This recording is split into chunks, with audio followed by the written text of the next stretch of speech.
Untapped, Miami.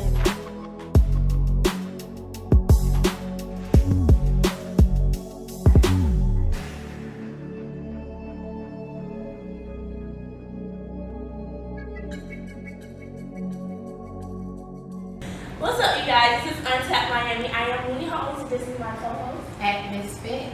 And we have here Super DJ Feezy. DJ Feezy. I represent that 305 Miami, that Dade County. You know, just trying to maintain. How you doing? I'm good. You know, actually good. Okay. And I would like to ask you to just give us a little background on who's Feezy. Feezy is a brand, which I'm a DJ, and I'm a DJ / producer now. I just put on a whole other different type of hat. So, I mean, DJ Feezy is just kind of like a fun, trash talker, plays good music, trying to get you to spend money and have a good time at the same time. So that's why I kind of call myself that. And how has the producer hat been to you? So far, I mean, we're still in the beginning stages. I mean, beginning stages as far as where I would like to be in the future. Like, I've produced and worked with probably all the major artists, you know what I mean? Just, from, we did one with Lil Wayne, Rich Homie Quan, Yo Gotti, Hood, Jim Jones, Kevin Gates, Amigos. I mean, that's just to name a few. You know I salute you because you're working. Thank you. That wasn't hard. Alright, we would like to ask you, how long exactly have you been a DJ and what made you choose to become a DJ? Well, if I tell you how long I've been DJing, that would probably give my age. I'm not old, but I'm not young. I'm in my prime. But I've been DJing since I was 12. So probably about as old as you are.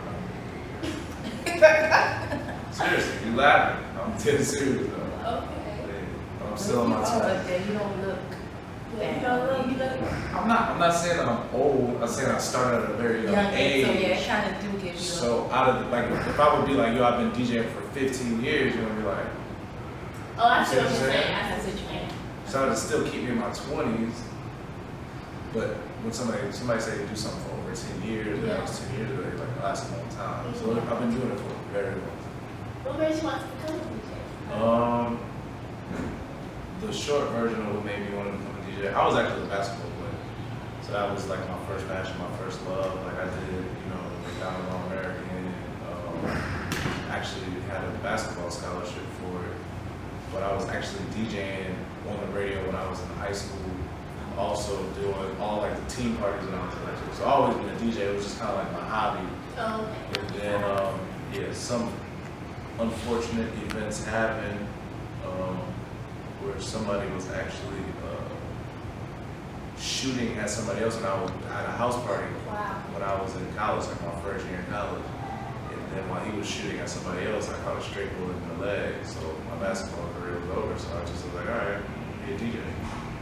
And even though I went to school, I have 3 degrees, I have a political science degree, a marketing degree, and a master's in business, concentration in research. My parents were still like, why are you a DJ? Because my mom's a doctor. You see what I'm saying? Yeah. And, my dad's a big entrepreneur. So, once they figured out that it was going to be lucrative, money-wise in the end, and I'm doing what I love, they were like, all right, you see it, cool. I understand. So came back in 2008. You worked at 96.5 The Beat in Memphis. If I'm correct. Was it? Yeah, no, seriously. You gotta understand. I've done So many, yeah. So over try to. 40 radio stations. Oh. So it's like if you be like, yo, you were at this station, I'm like, really was I? Because I did a lot of syndicated reports. Oh. So I forget the name of that station, but yeah, I used to live in Memphis. That's probably why the name on it. But it was so long ago, and it was such a come and go situation that I was at other radio stations before that. You see what I'm saying? So I was at 107.9 WEZ in Cleveland. That's when I was in high school. And so I left, and then I was at another station in Huntsville, Alabama, because I went to Alabama A&M University. So I worked for 2 stations there, which was Be Up, and then another, it was Power 93 something, and then, no, matter of fact, and then I went to Memphis, and it was Power 90 something. That was Power That's 90 right. something. So when you were there, like, what was your position at that radio station? I was in my rookie stages back then. Like I was like, it was like before I was just doing mix show stuff, and before I was just doing like intern when I was in high school, but I was doing a couple days on radio there, and then when I went to college, I was doing mix shows, stuff like that. And then, you know, you just kind of graduate. I guess the graduating half of it was me getting into my personality mode as a DJ, because like when we were talking downstairs, you were like, so this is like as exciting as you get. Yeah. And really, like when I first started radio, like I was talking like this on the radio, and then I had to find the personality side. Yeah. So I was doing in Memphis. I was doing overnights, which is called graveyard shift. You wake up, you fall asleep. It was from 12 to 5 in the morning. And then I would do. I would come back at 12 and do the old school games. Oh. And, Yeah, 2 shifts. yeah. So what's your favorite, like, type of music to play? Like, Believe it or not, I started off as a house DJ. really? Ain't nothing wrong. Well, I mean, you know, Ain't nothing wrong with house music. no, that sounds crazy, right? Not No, really. but that sounds crazy. That sounds crazy to you. Yeah, Wow. from seeing you now. Why does it sound crazy to you? Because of what you're doing now, like the genre that you're doing now is not really house. So it's like, it's a good thing because you can transition from one genre to the next. Well, let me explain to you. Because I told you I'm from Cleveland, right? So you know that house music started in the Midwest. I did not know that. The house music, this house/EDM genre that we Yeah. listen to nowadays, we created that. When I say we, I mean black people created that. And it was created in 1979 Wow. in Chicago at a place called The Warehouse. And they cut it in half and called it house music. And it was a mix between European pop music and disco. And that mix. Wow. You learn something. Yes, heard something every day. And so house music was between, a lot of house music was between Chicago, Detroit, and Cleveland. Like if you go to Chicago and you look at, you know, even the younger kids today, they still do house. Like it's still a big thing, like with the high school kids. And they have this thing called jitting, that's in Chicago. And then, oh, matter of fact, I'm sorry, footwork, that's in Chicago. And then, and when you get to Detroit, it's called jitting. In Cleveland, stepping. So it's the same, and then it just kind of, and then if you look at it, it reached over to Baltimore house music, then reached over to Jersey house music as years came from 1979 to today now. Because I have a friend, all she listens to when she goes, she stays in Atlanta. But all she listens to is EDM. Whenever we go out, she wants to go to one of those clubs where they play that music. So, you know, I had to learn. They play that music and it's our music. Just as though, I mean, I don't mean to get it to stray away from the interview, It's okay. but just as though rock and roll music is Yeah, I know that. invented by Chuck Berry, a person who is. We work hard for what we do. We strive for greatness. Heavier to DJ Feezy. The Wolf of South Beach. The EP. The mixtape. The album. Exclusive. What's up? And how much some money, nigga? You already know what it is, man. Heavy to DJ Feezy, that traction music. And you now in tune in. It's called The Best. It's called Don't Get It Twisted. It's called If You Don't Watch, You Got the Game Up. Untapped Miami. You released The Wolf of South Beach in 2015. What has been the feedback you gotten from that project? Well, first off, The Wolf of South Beach, just the origin of that came from, I was trying to figure out a name for my mixtape. And the Wolf of Wall Street had just came out. It was coming out at the time. And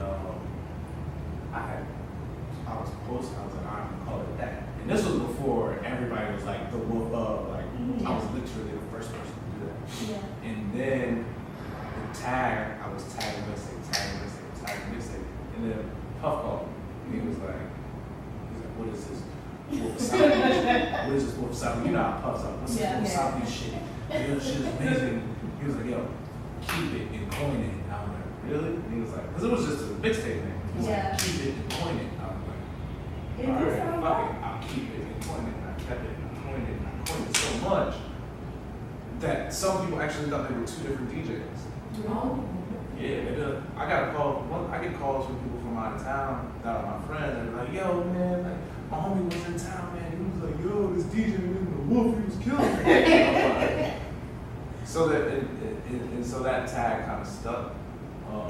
And then since it was already tagged, it was like I already had the Everybody Parties with Feezy tag, and then the Wolf of South Beach tag, and I just named the album The Wolf of South Beach. And I actually, the reason why I actually did the album in literally like a day. And the reason why I did it in like a day is because all the records that I had were already records that I was producing over the years. And I was like, I don't want it to get stale, and I don't want it to get out. Like even like the beats, even like Shout Out, the record that I have, which was the single, the first single off that has a whole nother beat to it. The record has a whole nother beat to it, and it's faster than the actual original song out right now. What I did was I reproduced the track. I brought in another producer named Exclusive.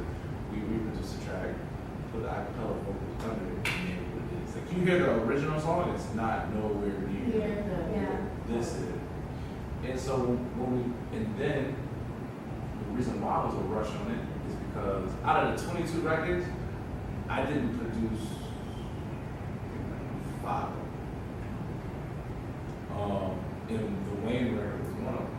And see, what happened was, I was like, all right, I gotta fill this shit up. So how can I fill this up? And then I called Mac. I was like, yo, Mac, Wayne got a record somewhere in the stash? And he was like, yeah. He was actually about to put one out. And I was like, now hold it. And so then he sent it to me. And I was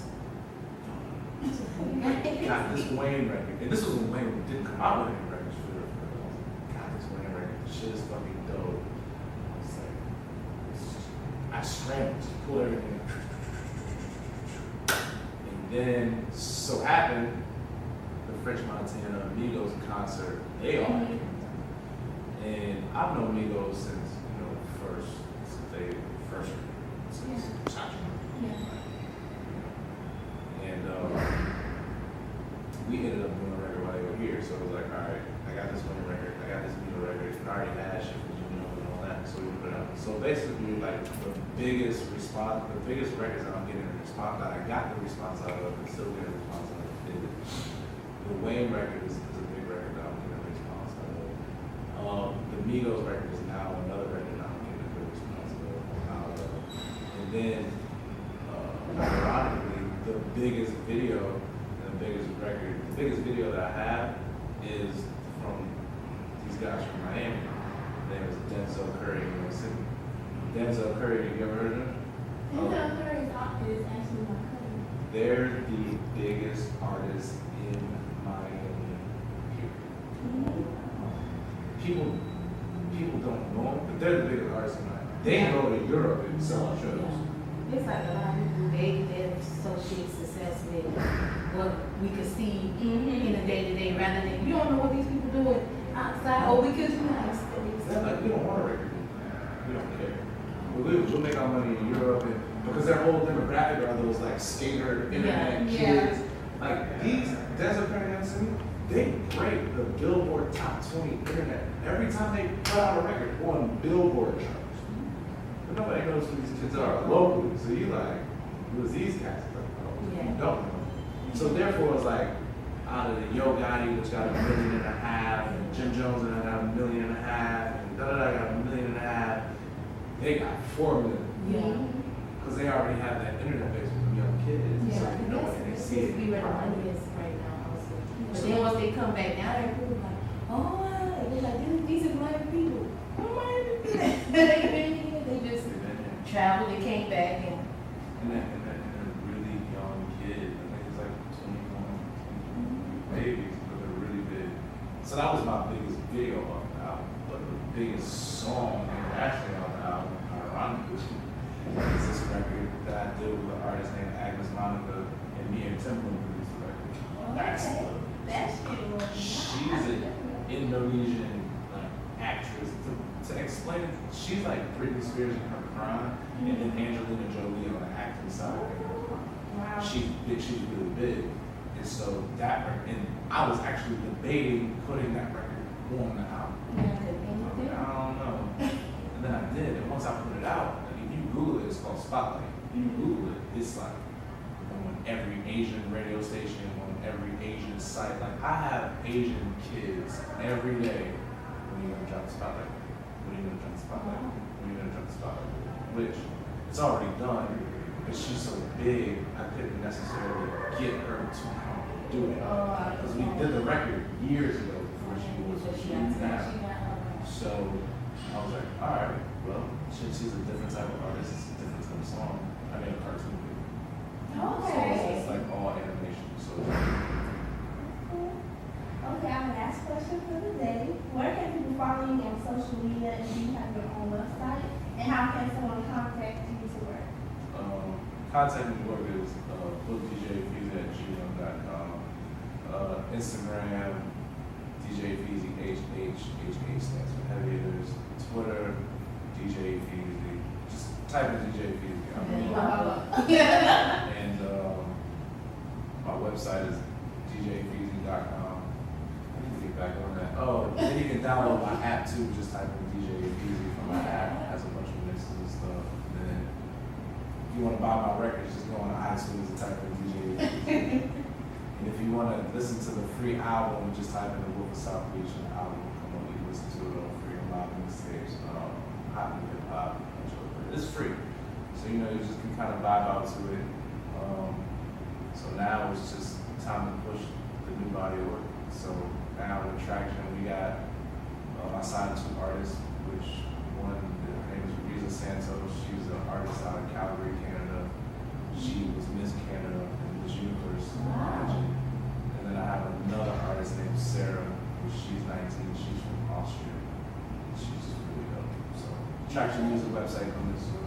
You know, Well, I look forward to all the awesome work that you're going to put in 2016. I can't wait. So thank you so much for sitting down with us today. We had a blast. Yes, we had a blast.